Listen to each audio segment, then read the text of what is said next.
Have a good Oh, weekend. We'll perfect. see you later. Uh, I am going to call today the day we're all going to freak out, and I don't really think we need to. Obviously, this is all my opinion, but we have Trump late in the day yesterday, and we had seen, some of the pressure yesterday. The market obviously had set back a little bit. Corn was down 7 cents. Beans gave up all that they had gained on Wednesday, and just kind of went back to where they'd closed the day on Tuesday because I guess that's their safe place. And just kind of had a poorer sort of day yesterday with the thought that we were going to see a little bit more in the way of rain potentially. Argentina's forecast has been keeping that rain out in the next week's sort of time slot for a while. It's still there, but there is some thoughts that we could see some better production weather out that way. And obviously, at the end of the day yesterday, the big story was President Trump and his kind of, yes, we're going to follow through on putting tariffs on Canada and Mexico this weekend. To me, that was the least surprising move. Like, I would have been more surprised had he said, we resolved it on Thursday, because who the hell solves the right. cliffhanger before the season finale? You know what I mean? Like, you don't resolve the cliffhanger before it's all said and done. That's no fun. And so to me, President Trump is going to do all that he can to get every single squeeze or drop out of a negotiation that he can get, and taking everything to the brink is the best way for him to fix it, to be the hero, to solve the problem, to make it, The you art know, of the deal. yes, it's the art of the deal. And I feel like we need to embrace the idea that there's more theater in this administration than we've ever been used to before. Yeah. And so if you kind of take it, and this is what I've been telling my growers, take it like the TikTok ban. You know what I mean? Like, this is going to be, it's probably you're gonna come right to the edge, and then all of a sudden we have, TikTok back 12 hours later or whatever. I know it's a huge difference. It's livelihood. We're down 10 cents in corn. We're down 12 cents in wheat. We're down 9 cents in beans. And it'll allow people to really kind of whip up this frenzy of you have to go back to zero or whatever. But I think we all just need to take it with a grain of salt. It will be a driving factor in the grain markets today. It is concerning, and it is things that we have to watch because it could impact the long-term outlook in the market.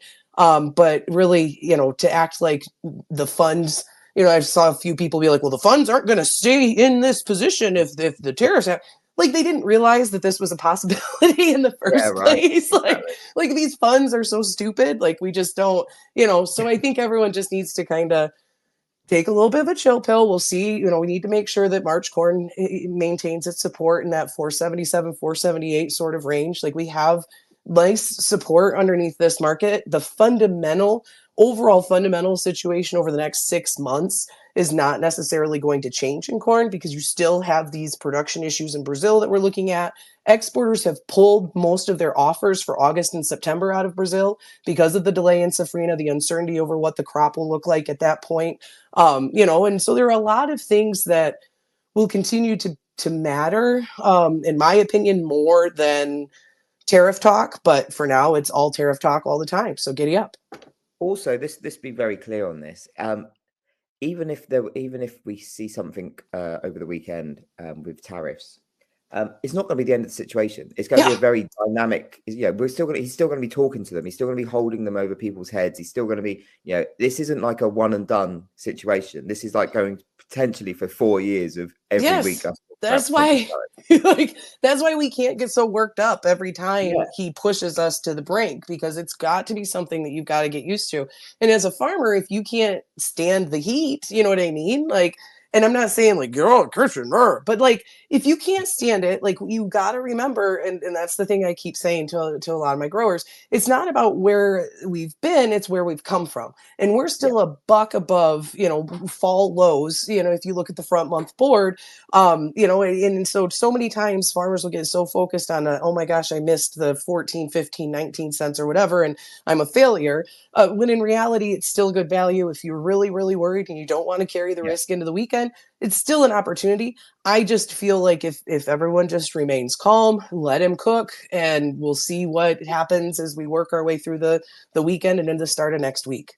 Exactly that. If in doubt, zoom out. That's what Oh I'll. my God, that's awesome. I like that. Yeah, you like that one? I You can really have do. that I'm one gonna away. like cross stitch I'm that gonna and put it up. print up some t-shirts. I'll Yeah, send one over. I like it. I will take that. Just make sure it's not tariffed. So, because I'm Trump's not tariff paying it. goods. That's what. But But yeah, I mean, that's really it. The big focus today is going to be all tariff talk. You know, the Wall Street Yeah, Journal put out this morning, advisors were working overnight to avoid tariffs. There is still a potential there for a grace period. You know, that had been something that they had floated where they'd say, yes, 25% tariffs February 1, but you have until April 1st to come into yeah, compliance and we may not put them on. You know, there's just a lot of things in this market that no one knows for sure. Trump himself said that yesterday. He doesn't even know what he's tariffing at this point. He just knows that no, the tariffs are still exactly there. that. As we said yesterday, right? Trump probably doesn't even know 100% what he's going to do tomorrow anyway. 100%. Yeah. I Yeah. mean, it's like, So I appreciate that there are so many economists out there that know for him. You know, yeah, and so it's just one of those things where that's the focus of the day to day. Obviously, China's on holiday. You know, and so if there is a 10% tariff added, there I guess we'll see what that means. They won't be back until the middle part of next week. So that's still pretty quiet and all of that, you know, overall. But yeah, I like that. When in doubt, zoom out. Just yeah, see? take a minute, unplug. That's my advice. Anyway, I mean, if you're a day trader looking to scalp this thing, have fun. Yeah, good Good luck. luck. So, but yeah, that's Brilliant. about it. It's all that. And then we'll look over the weekend. We'll want to watch the forecast. You know, Argentina, over 20% of their corn crops rated poor currently. You know, Oof. there's a lot more heavy rain looking to build in across Mato Grosso and those places that have been real wet. We've still got India. Their weather group came out and said they're anticipating less in the way of rainfall and really high temperatures as we work our way through February. You know, as our friend Nick says, weather is the leader. You know, weather is the thing that really kind of matters the most when all is said and done. And so that's where we'll kind of work our way back towards, but we've got to resolve the obvious 7,000 pound gorilla in the room. So Yes, yeah, exactly. happy Awesome. Friday. Awesome. Well, thank you so much for that, and also thank you just for being your awesome self this week, and you know, and the weeks to come. Listeners, thank you so much for tuning in. Hopefully, we've added some value to your day, and also maybe put a smile on your face. Whatever you're doing, have a great weekend. Stay safe. Be careful. Keep it tight, and we will see you all bright and early on Monday. Take care. Have a good weekend, guys.